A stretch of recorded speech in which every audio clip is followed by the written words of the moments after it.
से लोक सरकार लोक सुरक्षा दे पारु नाही, लोक हाजत भितर मारुची से सरकार लोक पुलिस हाजत रे पिटिक मारुची, जेल भितर पिटा खाई निर्यातना पाई सेठी मरुंच एवं केतक जगार बाड़ेकरी छाड़ी दौरान जो मैंने बाटर मरुँच आम से कथा कहूँ हाजत भित्तिर जो मैंने मरचंती तांकरी संख्या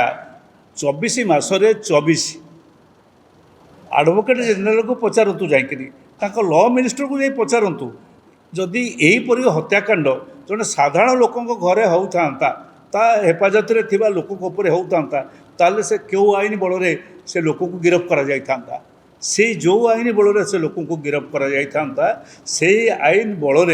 आजिकार मुख्यमंत्री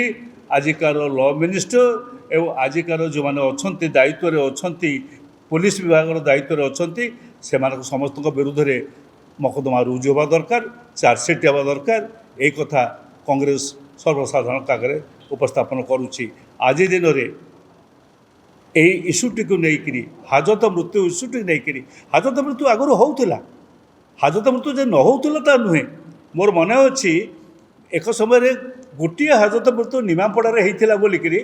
कांग्रेस समय होता बोलिक सारा विधानसभा नाचिला, सारा ओडिशा रे से व्यवस्था है एवं जो कि सेठी गोटे पुरी घाट रे गोटे सांगे सांगे एक्शन निया जाइथिला एवं से सब गिरफ्त करा जाइथिला एवं सेथिरे मध्य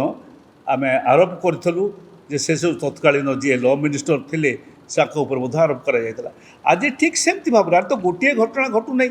आज प्रतिदिन घटुची। आज कोठी पुलिस कस्टडी रे लोक माड़ खाई मरुची, कोठी जेल कस्टडी भितर माड़ खाई लोक पड़िक मरुची। एणु आजिकार दिन में जे हाबिचुअल अफेंडर वर्तमान जो सरकार अच्छा मुख्यमंत्री अच्छा जो सरकार अच्छी एक हाबिचुअल अफेंडर हाबिचुअल मर्डरर हत्याकारी एवं ये निरंतर हत्याकारी व्यक्ति मानक उपरे